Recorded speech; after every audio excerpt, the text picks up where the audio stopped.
भाग 2. जयदीपला पुन्हा जाग आली. चांगलाच घाम फुटला होता त्याला. या अगोदर असे भयानक स्वप्न त्याला कधीच पडले नव्हते. घड्याळात सकाळचे 4 वाजले होते.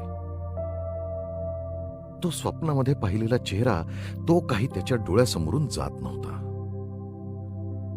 जयदीपला काहीच कळत नव्हते. सकाळ झाली होती. जयदीपला डोके जड पडल्यागत वाटू लागले. श्वेता आज जयदीपला ड्रॉप करायला आली होती. जयदीप तयार होऊन श्वेताच्या स्कूटीवर बसला. रात्री पडलेल्या स्वप्नामधून तो अजूनही सावरला नव्हता. श्वेता जयदीपला विचारू लागली, मग कसे वाटत आहे जयदीप? रात्री झोप झाली नाही वाटतं? जयदीप थोडा अस्वस्थ वाटत होता हे तिच्या नजरेने हेरले होते. तसे श्वेताचे लक्ष जयदीपकडेच असते, मग ते काम करताना असो की कुठेही जाताना असो. आणि जयदीप तिला चिडवत होता, तुझे बरे लक्ष असते ग माझ्यावर, जरा कामावर लक्ष दे. श्वेता लाजत लाजत स्कूटी चालवत होती आणि जयदीपने तिच्या खांद्यावर हात ठेवला. श्वेताच्या अंगावर शहारे आले. तिचे मन त्याला आपल्या मनातील प्रेम सांगण्यास प्रवृत्त करत होते. केव्हा मनातील ते 3 शब्द ओठांवर येतील असे वाटत होते. पण जयदीपने तिच्या खांद्यावर हात याच्यासाठी ठेवला होता कारण ऑफिस आले होते. सगळी मंडळी आज एकदम नव्या जोशामध्ये दिसत होती. सगळ्यांचे चेहरे आनंदाने फुलले होते. बॉसच्या हातात एक मिठाईचा डबा होता. बॉसच्या चेहऱ्यावर आज जो आनंद दिसत होता तो याआधी जयदीपने कधीच बघितला नव्हता. जयदीप, श्वेता आणि राजू, तुम्ही माझ्यासोबत चला आणि बाकीची मंडळी ट्रक सोबत या आणि कमीत कमी 20 तरी मजूर सोबत घेऊन या, बॉसने ऑर्डर दिली. राजू आणि श्वेता बॉसच्या गाडीच्या मागच्या सीटवर बसले आणि जयदीप बॉस सोबत बसला. आज जयदीप गाडी चालवणार होता. बॉस आज खूपच उत्सुक होते कारण ते नेहमी म्हणत होते की आज काहीतरी विशेष घडणार आहे. आजचे काम खरंच त्यांच्या आयुष्याला कलाटणी देणारे होते का हे बॉसलाच माहित. कारमध्ये इतक्या गप्पा रंगल्या की 1.5 तास कसा निघून गेला याचा विचारही ते करू शकले नाही. जणू आजचे काम त्यांना शंकरपूरला खेचून आणत होते. शंकरपूर लागले तसे हे गाव म्हणजे 100-150 घरे असतील. जयदीपने कार सरळ गावातून बाहेर म्हणजे पलीकडच्या दिशेने घेतली. जयदीपने जागा शोधून काढली होती. ही गोष्ट तो बॉसला सरप्राईज म्हणून दाखवणार होता. जयदीपने गाडी थांबवली. बॉस, श्वेता आणि राजू खाली उतरले. जयदीप देखील गाडीमधून उतरला. अरे जयदीप, या जागेवर का आणले? आपण तर मशीनही लावली नाहीये. आपल्याला आधी जागा शोधावी लागेल ना, बॉस गोंधळत म्हणाला. जयदीप बॉसला एक स्माइल देऊन म्हणाला, डोंट वरी बॉस, मी 4 दिवसाची सुट्टी याच कामासाठी घेतली होती. आपण आता फक्त खोदकाम सुरू करायचंय. श्वेता मोबाईल हातात घेऊन सर्वांना सेल्फी काढण्यासाठी बोलावू लागली. बॉसने तिच्या हातातील मोबाईल घेऊन स्वतः सेल्फी काढली. बॉसची ही अशी रिॲक्शन बघून जयदीपच्या मनातील बॉसबद्दल असलेला आदर द्विगुणित झाला. बॉस खरंच एक चांगला माणूस होता, पण कामाचा व्याप आणि वरिष्ठांचे टेन्शन यामुळे बॉसची चिडचिड जास्तच होत होती आणि बॉसला सर्वजण सांभाळूनही घेत होते. जयदीपने ट्रक याच ठिकाणी बोलावला होता. साधारण 20 मजूर कामाला असतील.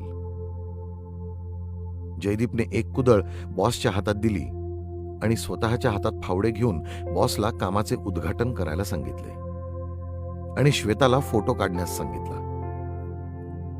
कामाची सुरुवात दणक्यात चालली होती. सर्वांनी डोक्याला टोपी घातली होती, जसे कामावरचे मजूर लोक घालतात. एक टेंट ऑफिसमधील कर्मचाऱ्यांना बसण्यासाठी केला होता. टेंटमध्ये राजू आणि बॉस बसले होते. श्वेता आणि जयदीप एकमेकांसमोर बसले होते. बॉस त्या दोघांना बघत होता. हे राजू, तुला माहितीये का, आपला हा हिरो जयदीप त्या श्वेताला आवडतो. बॉसने मजाकमध्ये म्हटलं. बॉस, एवढेच माहिती आहे का तुम्हाला? अहो, जयदीपला पण श्वेता आवडते, राजू मिश्किलपणे हसत म्हणाला. बॉस म्हणाला, या दोघांची जोडी अतिशय शोभून दिसेल नाही का राजू? मला तर वाटतं की जयदीप हिच्यासाठीच लग्न करत नसेल. मलाच काहीतरी करावं लागेल. 2 वर्षांपासून बघतोय रे मी, हे दोघं नुसतीच एकमेकांकडे बघत असतात. राजू आणि बॉस दोघंही हसत होते. इकडे जयदीप जागेवरून उठला. काम सुरू होऊन 3 तास झाले होते. जयदीप थोडा बेचैन झाला होता. श्वेताने ते हेरले. जयदीप, अरे इतक्या लवकर काय सापडणार आपल्याला? हजारो वर्षांपूर्वी जमीनदोस्त झालेल्या काही वस्तू इतक्या लवकर नसतात रे दिसत. श्वेता त्याला समजावत होती. तसं नाही ग, मला या गावात आल्यापासून काहीतरी वेगळेच फील होते. माझ्या डोळ्यासमोर मीच दिसत आहे, पण अगदी वेगळ्या वेशात. मला खूप अस्वस्थ होतंय. मला एकतर वाईट स्वप्न पडलं, आणि तेही सकाळी सकाळी. जयदीप स्वतःच्या मनात नक्की काय चालले हे तिला सांगत होता. तो श्वेताला सगळे काही सांगू शकत होता, पण मनातील प्रेम मात्र व्यक्त करत नव्हता. दोघांचेही एकमेकांवर जीवापाड प्रेम होते. 4 दिवस जयदीप नव्हता तर श्वेताला ऑफिस खायला उठले होते जणू. जशी आग दोन्हीकडून लागणार होती, फक्त ठिणगी पडायची बाकी होती. कदाचित दोघांच्या प्रेमकथेची सुरुवात इथेच होणार होती. काय माहित केव्हा ती वेळ येईल, की थोडा विलंब लागेल. काय स्वप्न पडलं रे तुला एवढं की तू सकाळपासून विचार करतोय? श्वेता त्याला टोचून म्हणाली. जयदीपने रात्री जे जे स्वप्न पडले ते तिला सांगितले. श्वेता म्हणाली, कसा रे तू, एवढा शिकलेला, उद्या तू खूप मोठा माणूस बनशील, आणि अशा स्वप्नांनी तू अस्वस्थ होतोस. सगळीच स्वप्न खरी होत नसतात. तुला माहितीये ना, सकाळी पडलेली स्वप्न खरी होतात म्हणून. जयदीप पुन्हा त्याचीच बाजू सावरत होता. श्वेता त्याला चिडवत होती.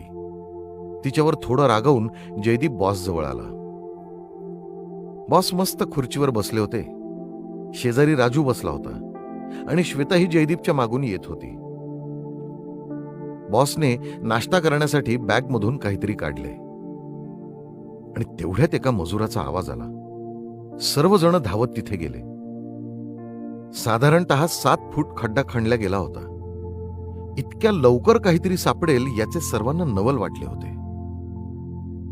एक जीर्ण झालेली, अर्धी तुटलेली धातूची प्लेट सापडली होती. तिच्यावर काहीतरी शब्द कोरलेले होते. बॉसने मोठ्या उत्सुकतेने ती प्लेट हातात घेतली. अगदी पुसट असे धातूच्या प्लेटवर काहीतरी शब्द होते. राजूने सोल्युशन आणले आणि ते धातूच्या प्लेटवर टाकून क्लीन केले. थोडी अक्षरं आता कुठेतरी दिसत होती. त्यावर संस्कृत भाषेत लिहिलेलं होतं. त्याचा अर्थ हा होता, सगळे नष्ट ज्याच्यामुळे झाले आहे तो तर नष्ट झालाच आहे, पण आता उरलाय फक्त त्याचा देह. त्याची विल्हेवाट व्यवस्थित लावली गेली पाहिजे, आणि जर कोणी त्या देहापर्यंत पोचले तर या गावाप्रमाणेच या जगाचा विनाश अटळ आहे. कारण ज्याने त्या रक्त पिणाऱ्या नराधमाचा अंत केला आहे तो आता या जगात नाही. आणि असे काहीतरी अपूर्ण लिखाण त्या प्लेटवर होते. कारण प्लेटचा दुसरा तुकडा सापडला असता तर नक्कीच या सगळ्या शब्दांचा अर्थ लागू शकला असता. बॉसने संस्कृत भाषेत हे मोठ्याने वाचत मराठीमध्ये भाषांतर सगळ्यांना समजावत सांगितले. जयदीप हे शब्द ऐकून जोरात ओरडला आणि तसाच जमिनीवर पडला. सगळ्यांनाच नेमके काय घडत आहे याची कल्पना सुद्धा आली नव्हती. कारण जयदीपला काय झाले होते हे बघायलाच सर्वजण जमा झाले होते. जयदीप मात्र पांढरे डोळे करून डोळ्यांच्या पापड्यांची हालचाल न करता जमिनीवर निपचित पडला होता. श्वेता घाबरली होती. बॉस तिला धीर देत होते. जयदीपला फक्त चक्कर आली होती असे समजावत जयदीपला टेंटमध्ये नेण्यात आले होते. कदाचित जयदीपला उन्हामुळे सनस्ट्रोक आला असावा असे सर्वांना वाटत होते. पण खरे कारण काहीतरी वेगळेच होते हे नक्की.